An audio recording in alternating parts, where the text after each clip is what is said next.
Good morning. It is Thursday, January 30th, 2025, and this is Bertie, commuting with Bertie, and just where I think and I talk more about strategic selfishness. And today I'm going to explain what they mean when they say, because it took me a while to get this quote, how you do one thing is how you do everything, which every sentence, when you think about everything in ideas and concepts, you realize that anything can be interchanged for something else. So you can say how they treat one person is how they treat all people, right? It's the same thing with how I do one thing is how I do everything. So let me explain that. So for me, I can do anything once amazingly. It's my ADHD, because I'm able to focus on it because I'm trying to figure it out at the same time. It's my first time doing it. Now, once I've done it, if it doesn't strike my fancy, if I'm not passionate about it, it then becomes this Herculean effort to ever do that same thing again. Because now I know how much time it takes. Now I know how draining it can be, because there's no more puzzle piece to it. It's just doing the actual work. So if I'm passionate about it, then I keep doing it, and I will remain awesome at it until I'm no longer passionate about it. And then, I just let it kind of So that's why it's always important to always have a passion. Always be trying to figure out yourself more. We create who we are. So everything that we do, every experience we have, we filter how we want to take each thing, and then that becomes a part of us. So how I do one thing is how I do everything. So do I make my bed perfectly? No. Do I make my bed? Yes, sometimes. But I'm not such a type A personality where I have to do it, because I know that, yes, I love making my bed because it makes my room look nice and tidy. But then I also know I'm going to get back in bed later, therefore ruining the bed. So it just depends on kind of what mood I'm in. And then if you take that to the people, okay, how people show you how they treat others, and how they treat one person is how they treat all people once they get to that stage in their life. So, for instance, if you're nice to somebody, or someone's nice to you because they want something from you, and all of a sudden they get it, and now they're no longer being nice to you, well, guess what? It's not you. That's how they treat everybody once they get what they want. Then they're not nice to anybody. It's not you. So as long as you continue to have something for them to need you for, they'll be nice to you. Or like, say, an ex talks really, really bad about all their other exes, right? Well, yeah, of course, he's not going to talk bad about you right now, but you're going to become an ex, and guess what? He's going to talk about you like all of his other exes. Unless there really was just one that was worse than the others. But how one person treats another is how they treat everybody once that person becomes the same as this person in their life. Tell me if that makes sense. It makes perfect sense to me. But I know I don't make a lot of sense to most people. So let me know, because you guys, I would really like to think that somebody out there resonates with me. Somebody actually out there gets me, and that I'm not really this person who thinks she knows what she's talking about, or thinks she has an idea, but really I have no clue. I'm leaning towards that one. Okay, so the next thing I wanted to talk about this morning was parenting. Okay, parents, this is for you. You have the most vital role in your kids' lives, as in like mentoring them, okay? Yes, there's mentors out there, thank goodness, like Tony Robbins, Gary Vee, who can help our kids. But it is in those daily interactions and them watching you. And don't be one of those parents that do as I say, not as I do, because kids can smell that a mile away, and then they'll disrespect you, okay? So don't do that. Do as you ask them to do. Expect the same from yourself. So with that being said, thank goodness there are people out there who your kids can also look up to and mentor. But in your life, this is where your kids watch you. It's not in what you say. It's when you fall down, do you get back up? Do you complain all the time? Do you blame the world for your problems and not take them on as yourself? Your kids are watching those behaviors, and that's what they're going to take on. That's what they're going to take on. And then that's what causes all the vices. So you have to, as a parent, you have got to remember your kids, your adults, your teenagers, your toddlers, they're watching every move, and that can be intimidating, but don't let it be intimidating. control, and you get to help your kid live the life that they want to live, not the life you want them to live, all right?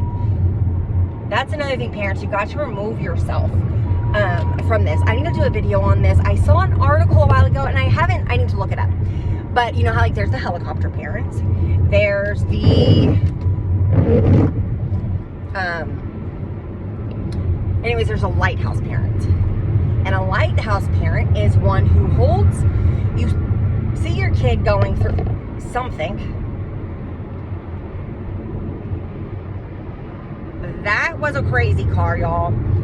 Anyways, you're going to be, oh, it made me lose my train of thought. Okay, so a lighthouse parent, what that is you allow your children to go through their struggles, okay? You allow your children to feel a little bit of anxiety. And you know, when they come to you, or when you notice that, you say, hey, how are you feeling? And then what you do is you help guide them into processing and working through whatever struggles they are going through. But you can't fix it completely. You need to help show them the ropes, and you hold their hand. You're the guide, you're the support, but you let them do the work. So lighthouse parent, that's what we all need to be.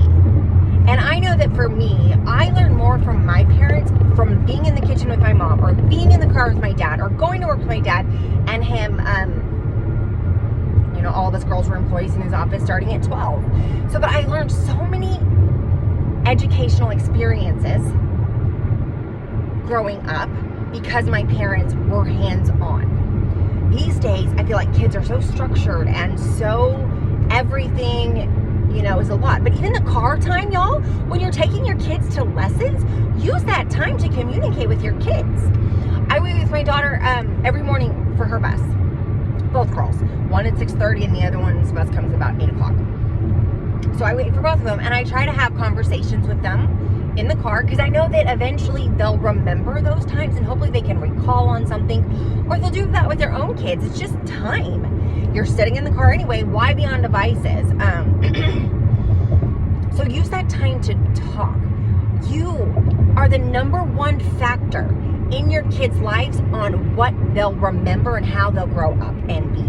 So if you're negative all the time, they're going to be negative all the time. If you don't bounce back from a failure, they're not going to bounce back, because they're not going to know how, because they didn't have an example. They didn't see you. So you've really got to focus on yourself and what you're doing. Your kids watch everything they watch. And I have 3 kids that are grown out of the house, you know, and in college. And it's interesting to see all of their little personalities and where they're at and what they want to do in life. And I've always been the biggest supporter. I've never been like, you need to do it this way. So I like to feel like I've kind of been a lighthouse parent, but I've also not been as hands-on as I believe I should be. But I can't worry about that, right? So of course we always hope to do better. We want to do better, but we don't focus on, oh, I didn't do this today. It's like, okay, I did all this. That's fine. Yeah, I whatever. I don't even like say where I messed up that day. I was like, yeah, I did good today. Because as long as I'm actively doing something to get better every day, sometimes it's just a shower, then I'm like, okay, I did my best. I don't go and discount every little thing that I didn't do. I go and check off all the things I did do. I'm like, yeah. Even if it's one thing, because sometimes, as you know, it can be Herculean to do anything but just sit there and create in my head. Okay, I have another question, guys, and I don't know if this is just me or as I get older, but I cannot watch movies over and over and over again, no matter how much I love it. Because to me, I love watching it once, getting that experience, but then I feel like it's a waste of time almost. Or sitting there watching TV shows after, it's like, I can only watch so many. Like, I need to get up. You know, but then you have other people in your household who might want to watch more. Or like my daughters, you know, they love that. I know that's their love language. Because this is what they do. My husband does it too. We're watching a show together. They'll constantly look back at me. Is mom paying attention? Is mom paying attention? So I have to actually pay attention because they're watching me. And in my head, I'm going, oh my gosh. Okay, Bertie, just calm down. Just watch this one show, 30 minutes. You can do it. It's for your daughters. Does anybody else have to do that? And I think that that's just what we have to do through our whole life. When our mind wants to not be present, we need to make it be present and have a smile. Even though in our head, if we're going, we need to do this, we need to do that, be present for a second and just realize, okay, this is what it's for. And then you'll realize that the work is always there. The work is always there. And yes, there's other ways to bond with your kids than a TV show, but they love The Floor is Lava and Wipeout and fun. So we'll watch shows like that. But sometimes I'm like, I gotta get that done. Is everybody else like that? Okay. That's it. I'm on my way to work. It's raining now, so I'm gonna go ahead and get off. But now this is day 4 of me vlogging. I'm kind of getting used to it. Let me know what y'all think. Like, follow, subscribe, all of that. I feel really weird asking every time, but whatever. It is what it is. And if you want me to talk about a subject, or if you have a question or an idea you've been ruminating on and you want to know, you want to have somebody to like bounce ideas back and forth, leave a comment. Let's engage. That's what I want to do, is engage. I want people to actually think that I have something up here. All right. I know a lot of people do, but this is what I want to be known for. Is my positive attitude, my demeanor, just my brain. I'm fascinated by myself. Because I've had to live with myself for so long. And I was thinking, I was like, as we age, I get better. I don't know about everybody else, but I have gotten better as I've aged because I've gotten smarter. I've walked in heels longer, so I'm more comfortable with heels. It's like every stage, you've been doing it longer, so now you're a pro, right? And you're not a pro still, but mentally, you're always wanting to learn more. Okay, it's raining. All right, it was great. Have a great day, everybody. We'll see y'all tomorrow.